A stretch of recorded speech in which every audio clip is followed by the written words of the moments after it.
ये देखो बच्चों, लास्ट क्लास में हमने यही देखा था कि ये कंटेनर था और इस कंटेनर में हमने क्या लिया था, 2 इलेक्ट्रोड लगा लिए थे। ठीक है, अब इसमें हमने ब्राइन सॉल्यूशन भर दिया था।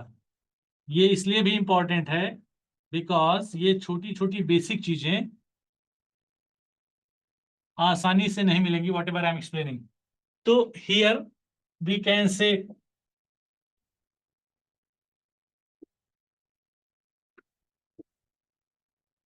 ये 2 इलेक्ट्रोड निकाल दिया बच्चों। इस इलेक्ट्रोड को हमने निगेटिव टर्मिनल और इस इलेक्ट्रोड को हमने पॉजिटिव टर्मिनल। तो निगेटिव और पॉजिटिव को you are knowing that is it is, इसको क्या बोलेंगे, एनोड, और इसको बोलेंगे कैथोड। ये हो गया। और क्या आपने लिया था यहां, इट वाज ब्राइन सॉल्यूशन। ये क्या था बच्चों, ब्राइन सॉल्यूशन था। इसी में आपको देखना है कि इसमें एनोड और कैथोड पे which product will be formed.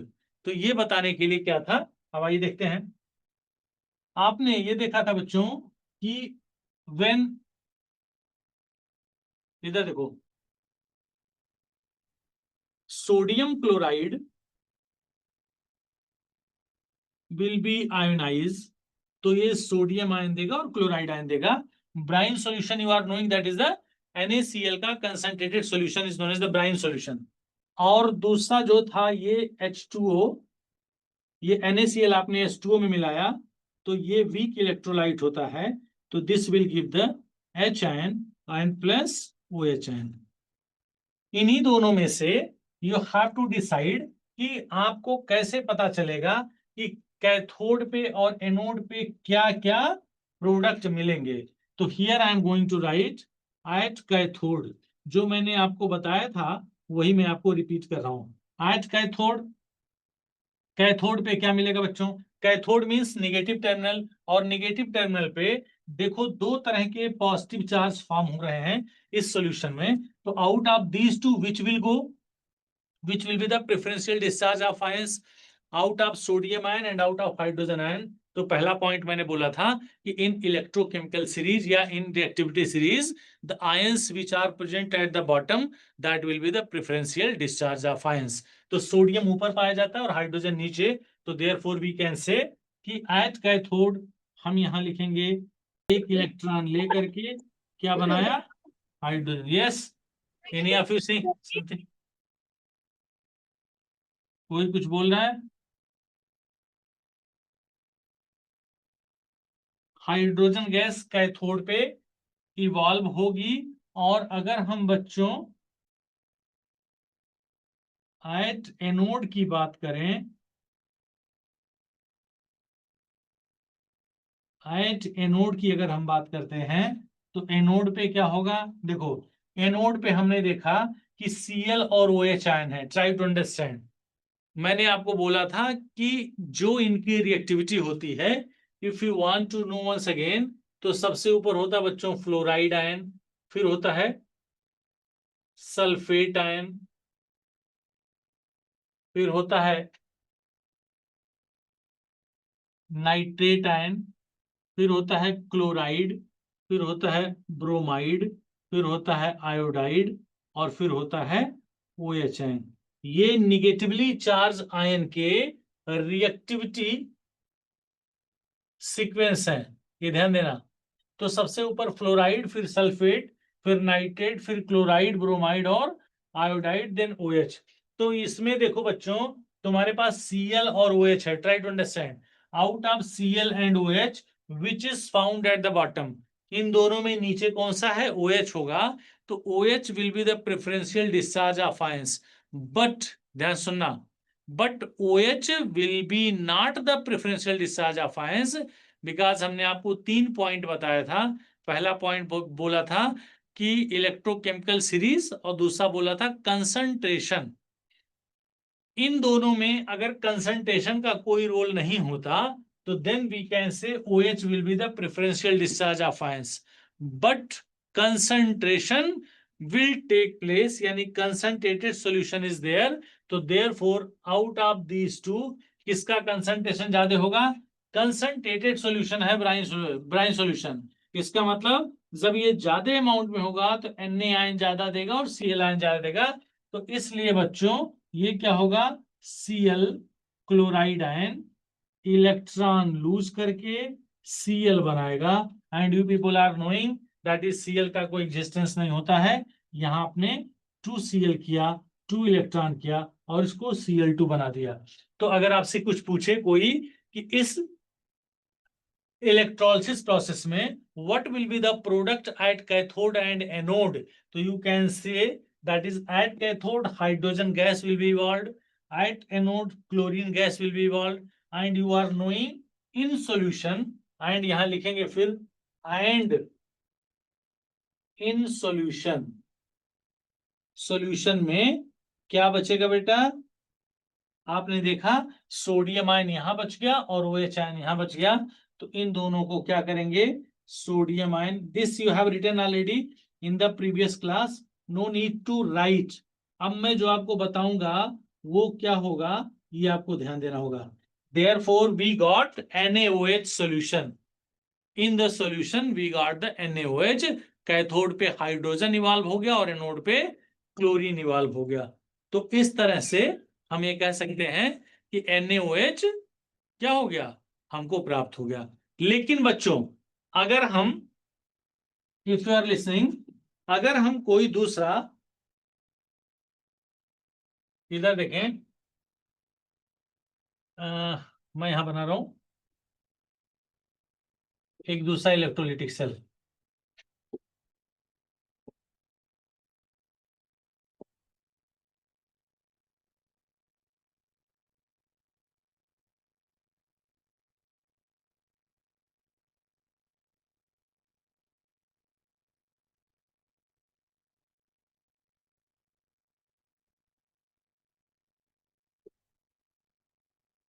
ये क्या था? निगेटिव टर्मिनल, ये क्या था? Positive terminal. अब इसमें आपने क्या ले लिया? Which product, which substance you have to take in, इसमें लिखेंगे बच्चों ये जो आपने लिया था, this is known as NaCl solution. Try to understand. और ये जो इस पिछले वाले में भी आपको ये ध्यान देना है कि ये जो इलेक्ट्रोड्स थे किसके थे? Any of you can tell, ये इलेक्ट्रोड किस मेटल के थे? Any of you can tell? You all have written, क्या था बेटा? ग्रेफाइट। ग्रेफाइट था, बहुत अच्छा। ग्रेफाइट मीन्स हम चाहें तो इसको सी लिखेंगे। ग्रेफाइट मतलब कार्बन से मिलके बना होता है और ये भी सी से मिलके बना होता है। यहां भी हमने क्या करना है? इनर्ट इलेक्ट्रोड की अगर हम बात करें तो आपको बताया था मैं कि इनर्ट इलेक्ट्रोड में क्या होता है? कार्बन होता है, यानी ग्रेफाइट होता है, और क्या होता है बेटा, कोई बताएगा? प्लेटिनम होता है, और क्या होता है? आयरन। आयरन होता है। ये 3 चीजें होती हैं, तो ये ग्रेफाइट बन गया। अब इसमें गौर से सुनना, अगर आपसे पूछा जाए दोनों के प्रोडक्ट में तो यही आपको ये चीज ध्यान देना होगा। इधर देखो बेटा, बच्चों इधर देखो, NaCl, NaCl का जब आयनाइजेशन हो रहा है तो it will form sodium ion और क्लोराइड आयन। वाटर का जब हाइड्रोलिसिस हुआ तो ये बना H आयन और प्लस OH आयन, ये 2 चीजें बनी। अब हम यहां लिखेंगे एट कैथोड, दोनों में थोड़ा सा अंतर देखना। एट कैथोड हमको क्या करना है? कैथोड पे जो रिएक्शन होगा इन दोनों में से यही दोनों चार्ज हैं, तो ये सोडियम आयन और H आयन नीचे होगा, तो नो डाउट सर आपको बट यही। यस बेटा, सोडियम की कंसंट्रेशन तो ज्यादा है ना? कहाँ लिखा हूं मैं? कहाँ लिखा हूं मैं ज्यादा है? सर आप कह रहे थे कि क्लोरीन की कंसंट्रेशन ज्यादा है तो। मैंने आपको 3 पॉइंट बोला था ना, तीनों पॉइंट में सबसे पहला क्या देखेंगे? Lower the position in the electrochemical series. Understood. दूसरा पॉइंट देखेंगे कंसंट्रेशन, और तीसरा पॉइंट देखेंगे एक्टिव या इनर्ट इलेक्ट्रोड। अब आपने कहा कि कंसंट्रेशन ज्यादा, आपको लग रहा है किसका कंसंट्रेशन ज्यादा है?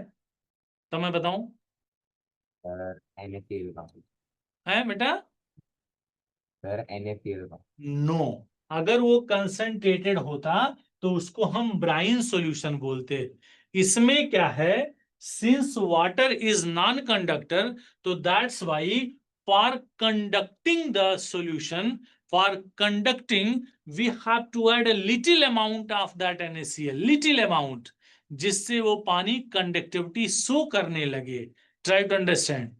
वो उस वाटर में कंडक्टिविटी शो करने के लिए थोड़ा सा हमने NaCl मिलाया, तो यहाँ कंसंट्रेशन का कोई रोल नहीं होगा। Understood my point or not? Yes sir. ठीक है। तो एट कैथोड बच्चों हाइड्रोजन मिल गया। अब हम लिखेंगे at anode, at anode. Anode पे क्या होगा, ये चीज आपको ध्यान देना होगा। पिछले में आपने लिखा था एनोड पे क्या प्रोडक्ट बन गया था बच्चों? एनोड पे बना था Cl ने इलेक्ट्रॉन देकर के Cl2 बनाया। लेकिन इसमें आपको ध्यान नहीं देना है, आपको ध्यान देना है कि Cl और OH में किसी का कंसंट्रेशन यहां ज्यादा नहीं है, तो कंसंट्रेशन वाला पॉइंट यहां लागू नहीं होगा। यहां क्या होगा, आउट ऑफ Cl और OH which one is found at the bottom, तो OH सबसे नीचे है या OH नीचे है Cl से, तो that's why we can say OH will be the preferential discharge of ions. ये दोनों में अंतर है, यही पॉइंट आपको सीखना था, इसीलिए मैं आपको बताया हूं। इधर देखो बेटा, OH माइनस 1 इलेक्ट्रॉन, ये क्या बना लेगा, ये OH बनाएगा। OH आयन 1 इलेक्ट्रॉन लूज करके OH बना लेगा, बट इस OH का कोई एग्जिस्टेंस नहीं है। मैं आपको बता रहा हूं clue, in life wherever OH ion is there, अगर उसको आपको क्या करना है, मालिक्यूल में कन्वर्ट करना है, तो बेटा इधर देखो, इसको 4 से मल्टीप्लाई कर दो, तो यहाँ 4 से मल्टीप्लाई करो तो यहाँ 4 हो जाएगा, और यहाँ भी 4 हो गया। तो इसका क्या रोल आएगा, ये 4OH will be converted into क्या, 2H2O और प्लस O2। चेक करो, 4 हाइड्रोजन, 4 हाइड्रोजन, 2 ऑक्सीजन यहाँ, 2 ऑक्सीजन यहाँ, 4 ऑक्सीजन यहाँ। तो इस तरह से आपको अगर पूछा जाए कि which product will be formed at cathode, तो कहोगे हाइड्रोजन गैस, और which product will be formed at anode, तो आप बोलोगे ऑक्सीजन गैस। ये दोनों में अंतर हो गया। इस कंडीशन में प्रोडक्ट क्या मिला, हाइड्रोजन और ऑक्सीजन। कब, जब हम NaCl लिटिल अमाउंट में लेकर के या ट्रेस अमाउंट में लेकर के हमने उसका इलेक्ट्रोलिसिस करवाया। लेकिन अगर NaCl किस फॉर्म में था, अपने कंसंट्रेटेड फॉर्म में था, तो प्रोडक्ट वाज डिफरेंट। कैथोड पे तो वही हो गया, लेकिन एनोड पे क्या मिला था, क्लोरीन मिल गया। जबकि अगर वो लिटिल अमाउंट में मिलाया गया था, तो वो क्या मिला था, ऑक्सीजन गैस मिला था। It is the difference, this is the main difference when we are going to take the concentrated solution या very dilute solution. Now understood or not?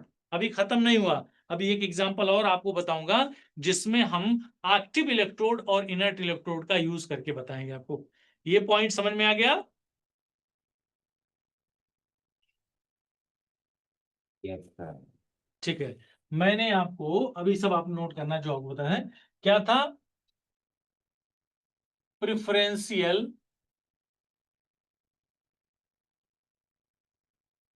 ये सब पढ़ाया हूं, डिस्चार्ज,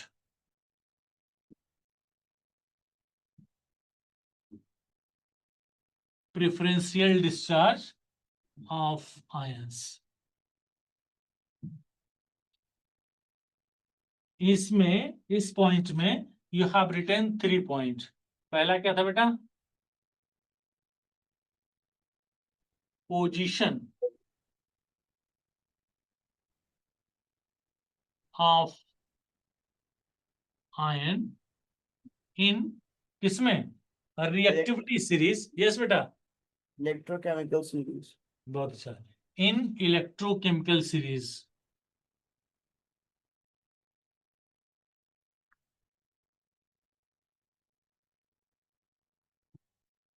सेकेंड पॉइंट क्या था, concentration of ions कंसंट्रेशन। तीसरा point था बच्चों Native of electrode. Nature of electrode. Nature of electrode, ठीक है। अब इन तीनों में क्या था, यू ऑल आर नोइंग कि position of ion in electrochemical series, इसमें क्या था बच्चों, फिर से मैं लिख दे रहा हूं, lower the position, lower the position, higher will be क्या, हायर विल बी प्रेफरेंस।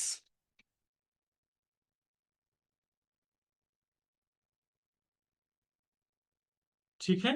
और दूसरा क्या था, कंसंट्रेशन में क्या लिखना था,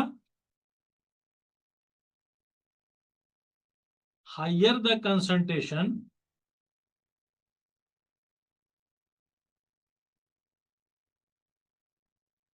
higher the concentration, greater will be, greater will be preference।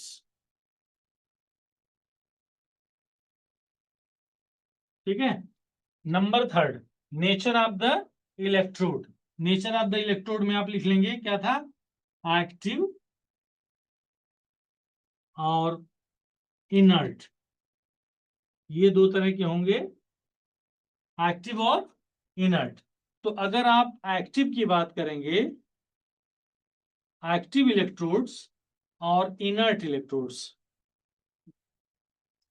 जरा एक बार फिर से बताइए, एक्टिव में क्या क्या था बेटा, which point was there in the active, पहला इलेक्ट्रोड क्या था, क्या लिखे थे, कॉपर, और क्या था, सिल्वर, और क्या था, Nickel. निकल। इनर्ट में क्या लिखा था बच्चों, एक तो Pinky. प्लेटिनम था, फिर क्या Ferrous. था, है Ferrous. आयरन, और Graphite. क्या था, ग्रेफाइट। ये सब एकदम बिल्कुल शॉर्ट नोट लिख रहा हूं मैं।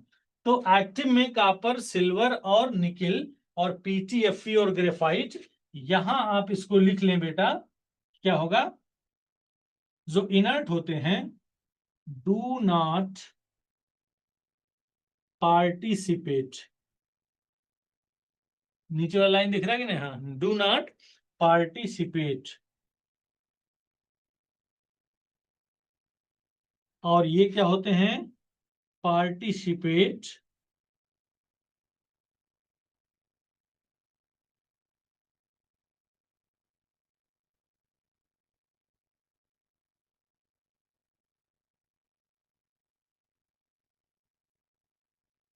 इन, कहाँ पार्टिसिपेट करते हैं, रिएक्शन में, पार्टिसिपेट इन रिएक्शन। ये हो गया इस प्रेफरेंशियल डिस्चार्ज के सारे पॉइंट।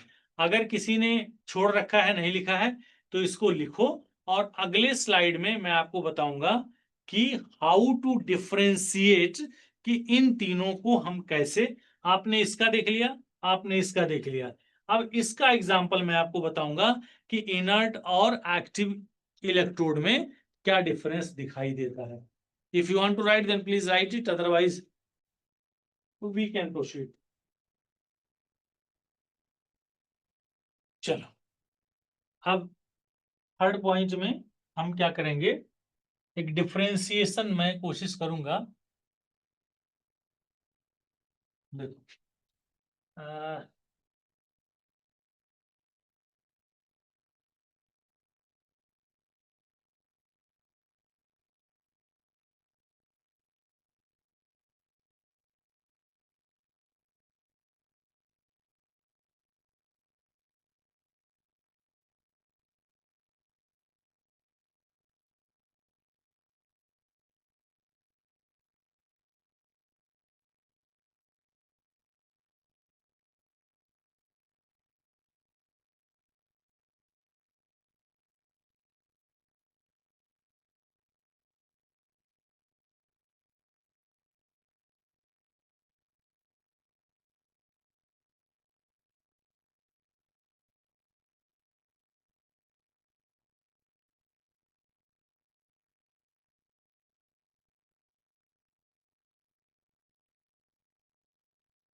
ये दोनों बच्चों हमने इलेक्ट्रोड ले लिया और इसमें भी हमको 2 इलेक्ट्रोड्स लेने हैं।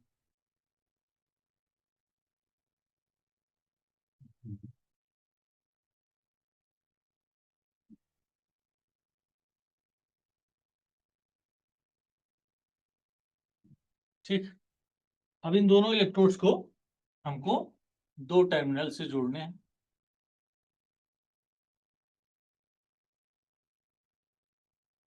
This is negative terminal, this is positive terminal, this is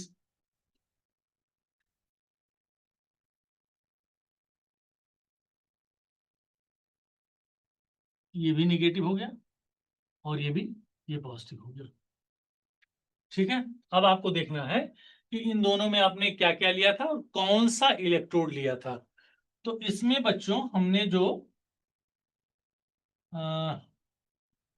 solution भरा है, इस सॉल्यूशन को ध्यान से देखेंगे, इन दोनों में ही जो हमने सॉल्यूशन लिया, that solution is of copper sulphate. हमने क्या ले लिया, CuSO4, कॉपर सल्फेट सॉल्यूशन। इसमें भी ये हमने कॉपर सल्फेट ले लिया। ब्लू कलर वाला दिखाई दे रहा है कि नहीं दिखाई दे रहा है?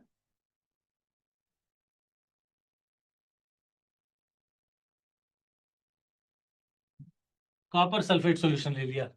ठीक है, अब इसके बाद दिस इज, ये क्या था बच्चों, ये हमने जो इलेक्ट्रोड लिया, इस इलेक्ट्रोड को हमने बना दिया कॉपर का। ये कॉपर का इलेक्ट्रोड है और ये जो इलेक्ट्रोड था, दिस इज ऑफ प्लेटिनम। ये क्या था, प्लेटिनम का था। यही दोनों में अंतर आपको समझना है कि what will happen when we are going to take the Cu and what will happen when we are going to take the platinum. अब इस Cu और प्लेटिनम में आपको ध्यान देना है कि Cu क्या है बेटा, एक्टिव। सर Cu साइड क्या बेटा, थोड़ा साइड का नहीं, सॉरी क्या कर रहे हो, नहीं सुनाई दे रहा। थोड़ा साइड का नहीं दिख रहा, जो अभी आपने उस साइड एक्टिव लिखा था। अच्छा, ये चीज नहीं दिख रहा था, चल तो ये यहां लिख लो ऐसे, Cu एक्टिव इलेक्ट्रोड।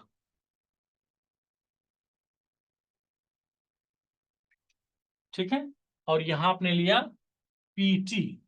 Pt क्या था, इसको बोलते हैं इनर्ट इलेक्ट्रोड।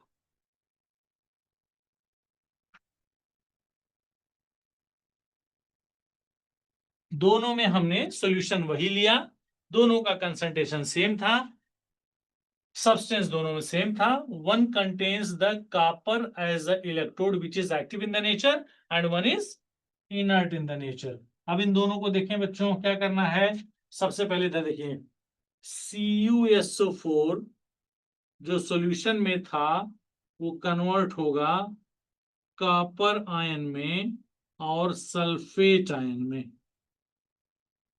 जो वाटर था वो क्या होगा, कन्वर्ट होगा H आयन में और OH आयन में। ठीक, यहां भी आप क्या करेंगे, CuSO4 का जब आयनाइजेशन हुआ तो it will give the same ions, Cr ion, sorry Cu ion और प्लस सल्फेट आयन। ये देखो बच्चा लिखने का तरीका है, कहीं कहीं Cu पर 2+ लिखते हैं, कहीं कहीं Cu पर प्लस लिखते हैं, both are same, don't be confuse. और दूसरा था वाटर, वाटर का जब आयनाइजेशन हुआ तो it will give the H ion और OH आयन। देखो दोनों में सेम चीजें मिल गई। अब ये आपको यहां ध्यान देना है, एट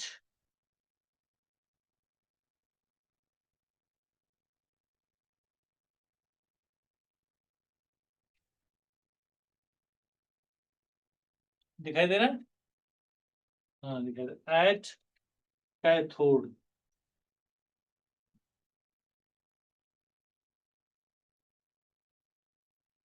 कैथोड पे क्या होगा, कैथोड मींस निगेटिव टर्मिनल पे out of these two try to understand which position is lower, copper ion और एच आयन में किसका पोजीशन नीचे है? सर कॉपर आयन और कॉपर आयन और एच आयन में किसका पोजीशन नीचे है? Sir copper copper. बहुत अच्छा। तो copper will take 2 electrons from the cathode और it will form the copper metal. ये हो गया। दूसरा देखें, at anode,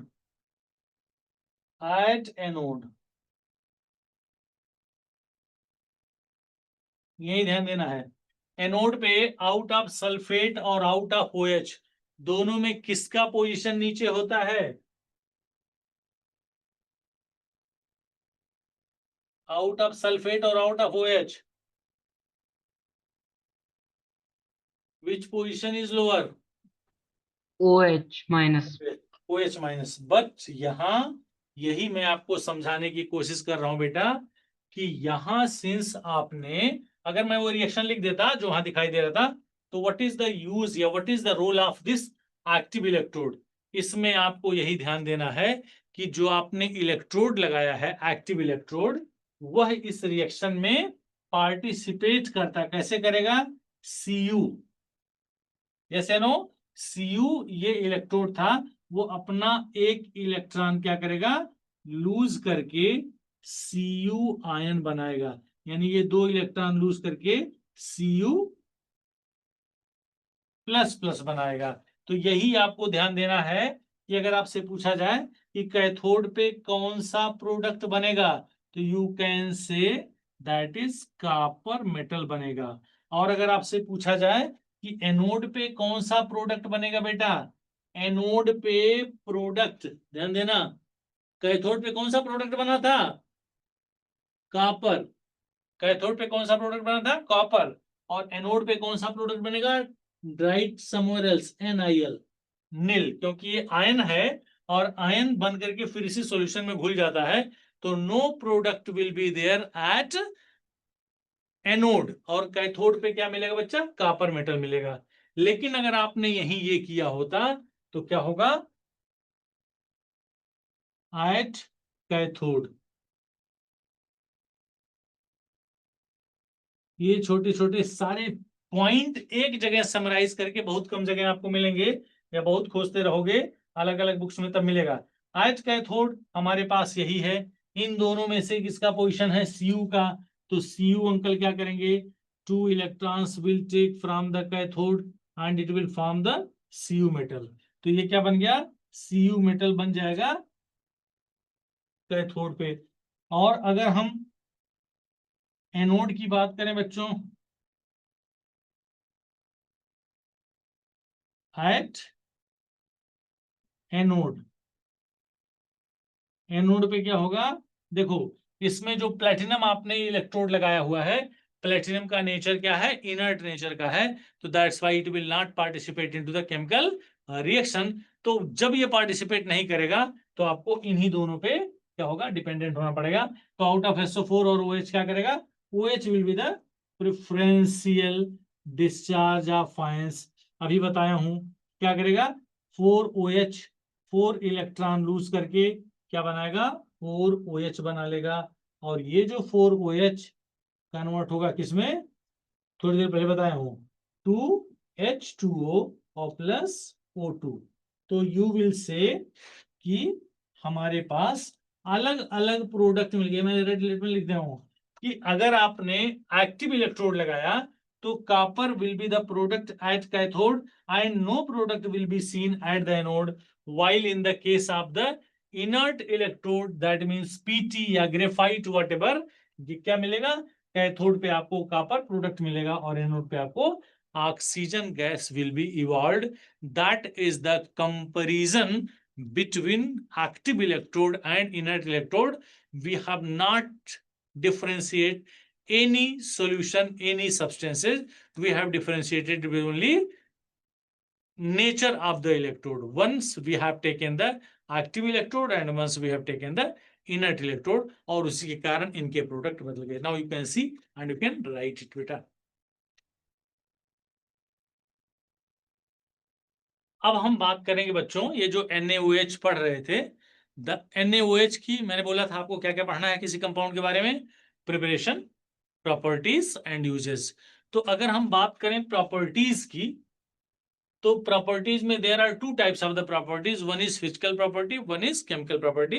as I told that is in physical property we have to discuss what is the phase, means in which phase it is found, what is its nature, and how it's look. So like that, so we can say here properties.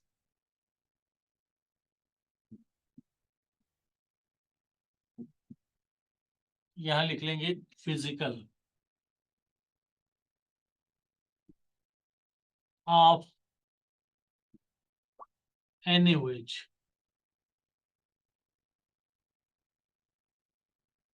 देखो मैं बोल रहा हूं एक point, you can write, सारा नहीं लिखूंगा। पहला पॉइंट, व्हाइट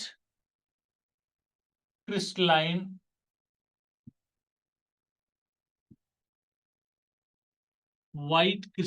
सॉलिड।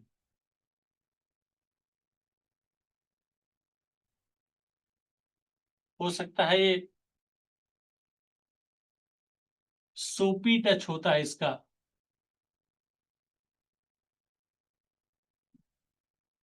और क्या होगा, corrosive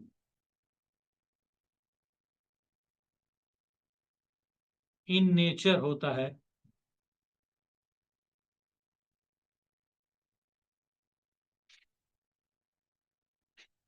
Deliquescent, it is deliquescent। Number 5, soluble in water। ठीक है। नंबर 6 लिख सकते हैं, absorbs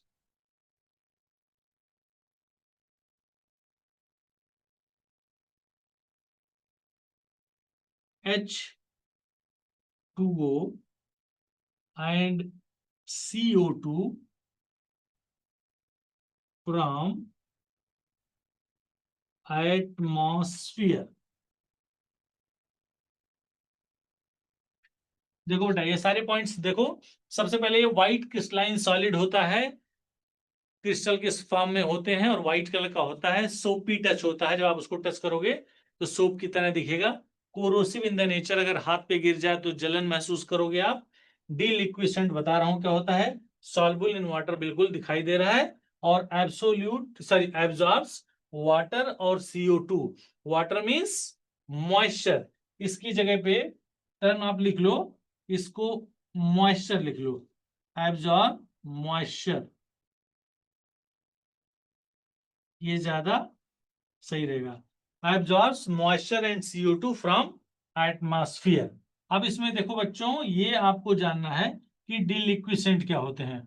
अगर हम इसका डेफिनेशन बताएं आपको तो कहेंगे deliquescents are the substances which when exposed to the atmosphere they absorbs the moisture from the atmosphere और they change their state। ध्यान सुनना, डीलिक्विसेंट का मतलब होता है ऐसे सब्सटेंस जिनको एटमॉस्फेयर में एक्सपोज कर दिया जाए, छोड़ दिया जाए, तो वे एटमॉस्फेयर से वाटर क्या कर लेते हैं, एब्जॉर्ब कर लेते हैं। एटमॉस्फेयर में मॉइस्चर जो होता है, वाटर जो होता है, उसको एब्जॉर्ब कर लेते हैं, और दे चेंज देयर स्टेट। पहले किस फॉर्म में था बच्चों, सॉलिड स्टेट में होता है, और जब ये एटमॉस्फेयर से वाटर वेपर मॉइस्चर एब्जॉर्ब कर लेते हैं तो दे change their state, that is it will convert into the liquid. यही होता है डीलिक्विसेंट। अभी थोड़ी देर पहले मैं यहाँ इफ्लोरोसेंट लिख रहा था। इफ्लोरोसेंट का मतलब होता है कि ऐसे सब्सटेंस जिनको एटमॉस्फेयर में रख दिया जाए तो उसमें जो वाटर मॉलिक्यूल होते हैं, वाटर ऑफ क्रिस्टलाइजेशन के फॉर्म में, they are going to lose their water of crystallization. मतलब वो जो वाटर ऑफ क्रिस्टलाइजेशन होते हैं वो उड़ करके एटमॉस्फेयर में चले जाते हैं, ये उसमें अंतर होता है। तो जब उसका डेफिनेशन आएगा तो बताऊंगा। तो these are the points which is known as the physical properties of NaOH। यहां डिलिक्विसेंट लिखेंगे, इसका डेफिनेशन आप लिख सकते हैं विच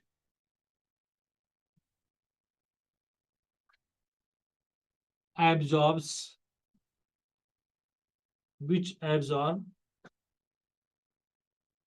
water,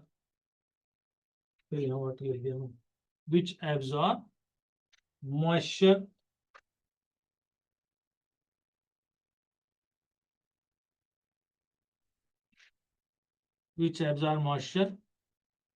when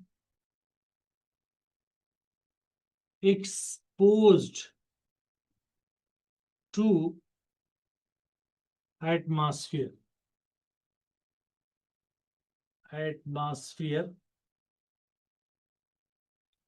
and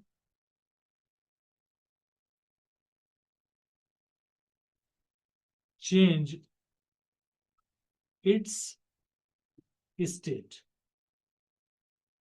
इसमें आप लिख लें चेंज इस स्टेट, मतलब आप यहां लिख सकते हैं सॉलिड टू लिक्विड। क्या हो जाता है, पहले था सॉलिड बच्चों, अब ये किस में कन्वर्ट हो जाता है, लिक्विड में लिख देते हैं। ये होता है डिलिक्विसेंट सब्सटेंसेस, और the property of the substance is known as the deliquescence. कभी कभी पूछता है व्हाट इज डिलिक्विसेंस, तो कहोगे deliquescence is a property of a substance in which the substance is going to absorb the moisture from the atmosphere when they are going to exposed, and they changes their state from solid to liquid. Now note down all the points बच्चों। After this, chemical properties, और you know that is in chemical properties क्या होता है, reactions are there, कि किस किस के साथ क्या रिएक्शन करता है। तो अगर हम बच्चों केमिकल प्रॉपर्टीज की बात करें, मान लो सबसे पहला देखो इसका नेचर क्या होगा, ये एसिडिक है कि बेसिक है, बेसिक बेसिक है। तो सबसे पहले हम लिखेंगे रिएक्शन विद, अगर ये बेस है तो रिएक्शन विद किसी एसिड के साथ, रिएक्शन विद एसिड्स, है ना। तो कोई एक एसिड ले लेंगे, जैसे मान लिया आपने NaOH लिया था और इसको किसी बेस सॉरी एसिड के साथ रिएक्ट करा देंगे H2SO4, तो क्या बनेगा बेटा, which product will B form, sodium sulphate Na2SO4 और प्लस वाटर। इसको चाहे तो बैलेंस करें, बैलेंस करने के लिए आप क्या करेंगे, यहाँ 2NaOH कर लेंगे और प्लस H2SO4 हो जाएगा। तो आपको यहाँ क्या करना पड़ेगा, 2 वाटर मॉलिक्यूल, बस ये बैलेंस हो गया।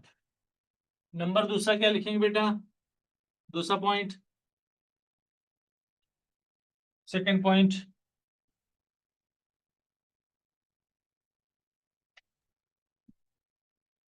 Reaction with non metallic oxide, non metallic oxide. Can you tell me non metallic oxide nature क्या होता है, एसिडिक की बेसिक, कौन बताएगा, बेसिक बहुत पीछे जाओगे बेटा। नॉन मेटेलिक ऑक्साइड हमेशा एसिडिक नेचर का होता है। फिर से सुन लो या भूल जा रहे हो तुम लोग, मेटेलिक ऑक्साइड हमेशा बेसिक होता है और नॉन मेटेलिक ऑक्साइड हमेशा एसिडिक होता है। तो ये बेसिक ऑलरेडी था, जब ये बेसिक था तो बेस से रिएक्ट नहीं करेगा, किससे रिएक्ट करेगा, एसिड से रिएक्ट करेगा, और CO2 is acidic in the nature. तो क्या बनाएगा बच्चों, Na2CO3 along with वाटर, पानी, जल, है ना। इसको बैलेंस करेंगे, तो बैलेंस करने के लिए क्या करना पड़ेगा, Na2 है तो यहाँ 2 कर देंगे, CO3 हो गया, हाइड्रोजन की संख्या 2 सोडियम 2 सोडियम, हाइड्रोजन 2 हो गया और ऑक्सीजन 4 हो गया, that is already balance. Now number 3, पहला, दूसरा और तीसरा। रिएक्शन किससे करा दे बेटा? M4 टेरिक ऑक्साइड से करा दो, क्योंकि फिर बेसिक से रिएक्शन करेगा नहीं। रिएक्शन विद M4 टेरिक ऑक्साइड। ये सब आप अपने नोट में ऑलरेडी लिखे हुए हो, जो रिएक्शन मैं लिखवा रहा हूं। जैसे NaOH is base can react with the M4 टेरिक ऑक्साइड, जिसे हम Al2O3 कहते हैं। और आपको पता है it forms sodium meta aluminate. क्या बनाता है? Sodium meta aluminate, which formula is NaAlO2 और प्लस वही आपका प्यारा सा पानी। इसको आप क्या करोगे बच्चों? बैलेंस करोगे। तो बैलेंस करने के लिए यहाँ आप 2 कर दो, क्योंकि यहाँ 2 सोडियम था और यहाँ 2 कर दिया। तो 2 सोडियम हो गया, 2 एल्यूमिनियम हो गया, ऑक्सीजन हाइड्रोजन हो गया 2, ऑक्सीजन हो गया, इधर हमारे पास 3 और यहाँ 2, 5 हो गया। और वहां 2 2 और 4 4 + 1 5। तो ये 3 रिएक्शन समय में लिखे। अभी और लिखना है, लेकिन पहले इसको कंप्लीट करिए। 4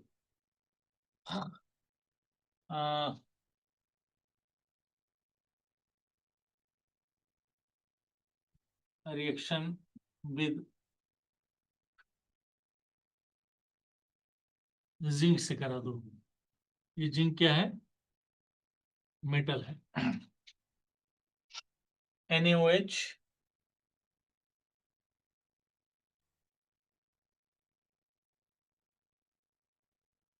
प्लस जिंक के साथ रिएक्ट करके क्या बनाएगा? ये रिएक्शन भी आपने पढ़ा है, सोडियम जिंकेट बनाएगा बच्चों। Na2ZnO2 plus H2। ठीक है? NaOH ये बनाएगा सोडियम जिंकेट। एक्चुअल में ये रिएक्शन 2 स्टेप में होता है, लेकिन आपको फाइनल रिएक्शन देखना है। जिंक जब NaOH के साथ रिएक्ट करता है तो जिंक हाइड्रोक्साइड बना लेता है, और जिंक हाइड्रोक्साइड प्लस H2 बनाएगा। जिंक हाइड्रोक्साइड फिर NaOH में डिसॉल्व हो जाता है, और वो डिसॉल्व होकर के Na2ZnO2 बनाता है, विच इज इनसॉल्युबल। इसको बैलेंस करेंगे बच्चों, Na2 लिखा हुआ तो 2 कर देंगे। अब हमारे पास ऑक्सीजन हो गया 2, ऑक्सीजन हो गया 2, हाइड्रोजन हो गया 2, हाइड्रोजन हो गया, जिंक 1 हो गया। तो दैट इज दिस। अगला जो लिखेंगे 5th one, reaction with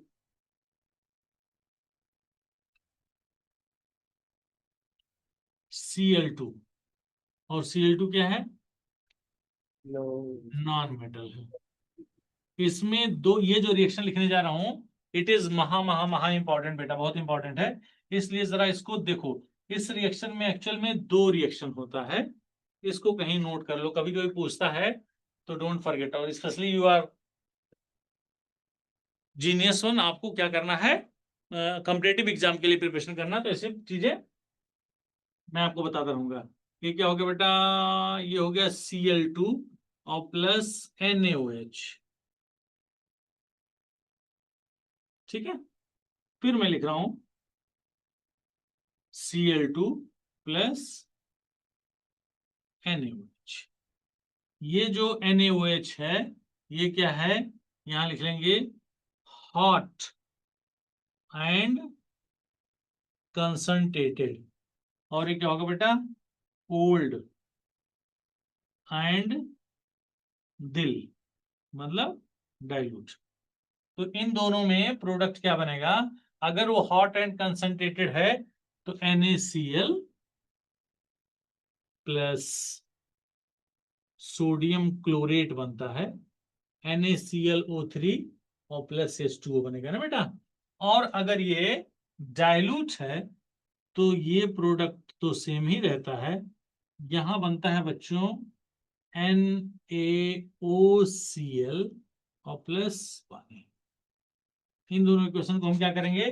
don't forget to balance करेंगे। कैसे? Cl2 plus NaOH, NaCl plus NaClO2 plus 6 H2O। तो इसको ऐसा करते हैं, जानते हो क्या करते हैं?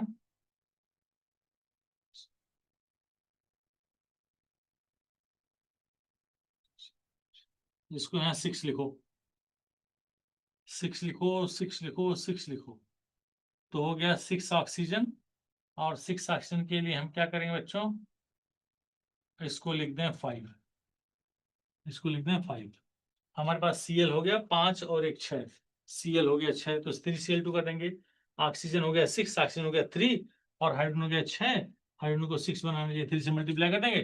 This equation is already balance. इसमें क्या करेंगे बच्चों? NaCl plus NaOCl plus H2O, 2 hydrogen है और 2 ऑक्सीजन है, इसको क्या करो? 2 कर दो। 2 सोडियम 1 + 1, 2 ऑक्सीजन, एक और एक, 2 ऑक्सीजन, 2 हाइड्रोजन, 2 हाइड्रोजन, और 2 क्लोरीन, एक और एक। तो देखो these two reactions are balanced। अच्छा हाँ, मैं आपको ये बताना भूल गया कि किसी भी कंपाउंड का नाम लिखना मत भूलिए, अदरवाइज केमिस्ट्री आपकी स्ट्रांग नहीं होगी। क्या नाम था इसका? Sodium zincate. मैंने आपको बताया था बेटा, जिंकेट पे कितने चार्ज होते हैं? ZnO2 पे 2- चार्ज होता है, इसी को जिंकेट आयन बोलते हैं। जब ये सोडियम के साथ रिएक्ट करेगा तो सोडियम जिंकेट बना देगा। You all are knowing NaCl का फार्मूला, सॉरी NaCl का नाम sodium chloride, no need to write. What is the name of the NaClO3? कोई बताएगा? Sodium chloride. इसका ये तो सोडियम क्लोराइड हो गया ना NaCl, NaClO3 का नाम? कोई बात नहीं, इसका नाम होता है बेटा सोडियम क्लोरेट, CHLORATE, क्लोरेट। और इसका नाम हो गया NaOCl का सोडियम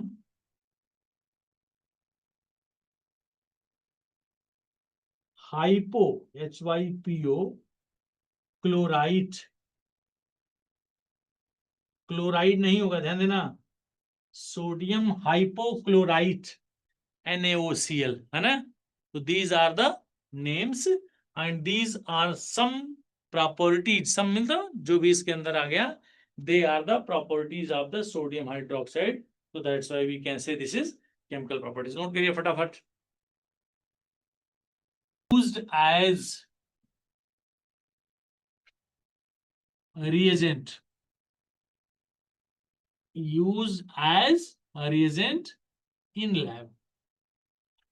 जब लैब में जाओगे तो ये रिएजेंट की तरह एक केमिकल के फॉर्म में मिलेगा। दूसरा, यूज्ड इन द प्रिपरेशन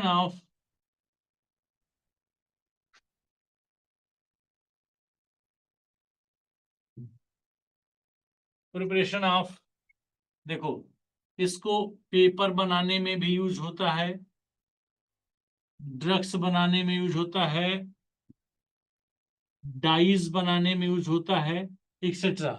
ठीक है, use in the preparation of paper, drugs, dyes, etcetera.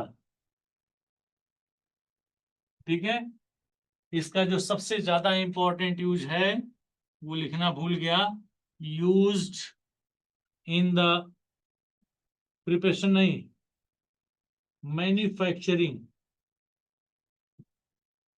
Use in the manufacturing of soap. आपने लिखा था इसके प्रॉपर्टीज में कि सोपी टच का होता है, तो सोप, देखो बेटा, soap are of 2 types, one is soft soap and one is hard soap. Hard soap क्या होता है? जो कपड़े को धुलने में काम आता है, that is known as the hard soap. और जो अपने शरीर पे लगाते हैं, जो क्या होता है, बाथ सोप होता है, उसको सॉफ्ट सोप बोलते हैं। तो NaOH इसका, इस कंपाउंड का नाम था क्या बच्चों? सोडियम हाइड्रोक्साइड की बात कर रहे हैं ना, NaOH। इसको कहते हैं, क्या नाम होगा इसका? NaOH को caustic soda, I have told one day before. और अगर KOH लिख देते तो उसका नाम था कास्टिक पोटास। तो कास्टिक सोडा और कास्टिक पोटास का यूज सोप बनाने में होता है। This is use for making या for the manufacturing of hard soap और KOH का जब यूज होता है तो उसको कहते हैं सॉफ्ट सोप। तो it is use in the manufacturing of soap. Number चौथा, यूज्ड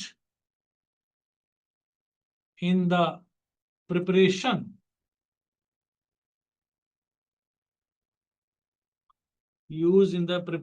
ऑफ, जो भी बताया हूं, गुरु मंत्र जो दिया हूं, ऑफ डिफरेंट